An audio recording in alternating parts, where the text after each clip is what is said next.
Hi all, നമുക്ക് ഒരു സ്വിങ്ങിന് പറ്റിയ സ്റ്റോക്ക് പരിചയപ്പെടാം. സ്റ്റോക്കിൻ്റെ പേര് ലാർസൻ ആൻഡ് ടർബോ ലിമിറ്റഡ് എന്നാണ്. നമുക്കതിൻ്റെ ചാർട്ടിലോട്ട് പോവാം. ഞാൻ ഇതിൻ്റെ ഒരു വീക്ക്ലി ചാർട്ടാണ് എടുത്തിരിക്കുന്നത്. വീക്ക്ലി ചാർട്ട് എടുത്തു കഴിഞ്ഞാൽ നമുക്കറിയാം നല്ലൊരു ബ്രേക്ക് ഔട്ട് റേഞ്ചിന് അടുത്താണ് ഇപ്പോൾ ഈ ഒരു സ്റ്റോക്ക് ട്രേഡ് ചെയ്യുന്നത്. ഏകദേശം നോക്കിക്കഴിഞ്ഞാൽ നമുക്ക് 2024 ഈ റേഞ്ചിലോട്ട് വന്നിട്ടുണ്ടായിരുന്നു മെയ്യിൽ. അതിനുശേഷം വീണ്ടും ഈ റേഞ്ചിലോട്ട് 2024 ഡിസംബറിലും ഇതേ റേഞ്ചിലോട്ട് വന്നു.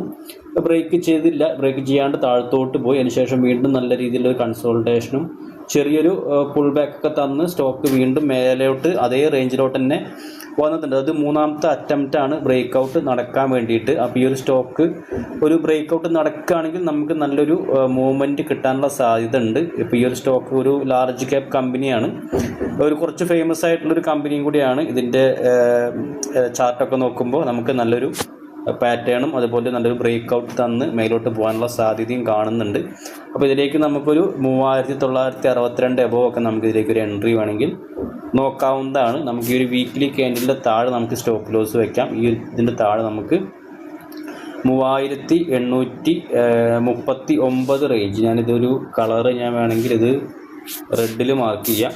നമുക്ക് ടാർഗറ്റായിട്ട് വീക്ക്ലി ക്യാൻഡിലിന് നമുക്ക് നല്ല റിസ്ക് റിവാർഡ് കിട്ടുന്ന രീതിയിലൊരു 4180 നമുക്ക് ടാർഗറ്റ് നമുക്കിതിലേക്ക് നോക്കാവുന്നതാണ്. ഞാൻ ഗ്രീനിലത് മാർക്ക് ചെയ്തിട്ടുണ്ട്. ടാർഗറ്റ് 4180 സ്റ്റോപ്പ് ലോസ് 3839 റേഞ്ച് നമുക്കിതിലേക്ക് സ്റ്റോപ്പ് ലോസും വെച്ചിട്ട് ഒരു ഷോർട്ട് ടൈമിലേക്ക് നോക്കാവുന്നതാണ്. ഷോർട്ട് ടൈം എന്ന് പറയാൻ പറ്റില്ല, ചില സമയങ്ങളിൽ സ്റ്റോക്ക് ഈ ഒരു റേഞ്ചിൽ നിന്ന് ഒരു കൺസോൾട്ടേഷൻ നടക്കും. ഈ റേഞ്ചിൽ കൺസോൾട്ടേഷൻ നടത്തിട്ടായിരിക്കും പിന്നെ ഒരു മൂവ്മെൻറ്റ് തരിക.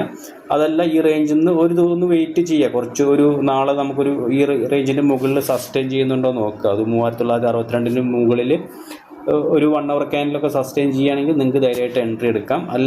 അതല്ല സ്റ്റോക്ക് ഇവിടുന്ന് ഒരു റിവേഴ്സലാണ് കാണിക്കുന്നതെന്നുണ്ടെങ്കിൽ വീണ്ടും സ്റ്റോക്ക് താഴത്തോട്ട് വരാനുള്ള സാധ്യത ഉണ്ട്. അങ്ങനെ താഴത്തോട്ട് വരികയാണെന്ന് പറഞ്ഞു കഴിഞ്ഞാൽ മിക്കവാറും ഈ ഒരു സ്റ്റോക്ക് നല്ല രീതിയിലൊന്ന് പതുക്കൊരു പുൾ ബാക്ക് തന്നിട്ട് ഒരു മൂവ്മെൻറ്റ് കിട്ടും. അപ്പോഴും നമുക്ക് ഇതേ സ്റ്റോപ്പ് ലോസും ടാർഗറ്റും വെച്ചിട്ട് നമുക്ക് വീണ്ടും കൺസിഡർ ചെയ്യാവുന്നതാണ്. ഓക്കെ, അപ്പോൾ ഇങ്ങനൊരു മൂവ്മെൻറ്റ് കിട്ടുമോ അതോ ഇവിടെ നിന്ന് തന്നെ മേലോട്ട് പോകുമെന്നുള്ളത് നമ്മൾ ചാർട്ടിൽ നോക്കിയിട്ട് നമ്മൾ പ്ലാൻ ചെയ്യാം. കൂടാതെ നമുക്കൊരു ടെലിഗ്രാം ഗ്രൂപ്പ് ഉണ്ട്, അതിലേക്ക് ജോയിൻ ചെയ്യാൻ താല്പര്യമുള്ളവർക്ക് ജോയിൻ ചെയ്യാം. നമ്മുടെ ഫ്രീ ആയിട്ടുള്ളൊരു ടെലിഗ്രാം ഗ്രൂപ്പാണ്. അതിൽ നമ്മൾ സ്റ്റോക്കുകളൊക്കെ ഇതേപോലെ ഷെയർ ചെയ്യാറുണ്ട്. താല്പര്യമുള്ളവർക്ക് ജോയിൻ ചെയ്യാം. Thank you.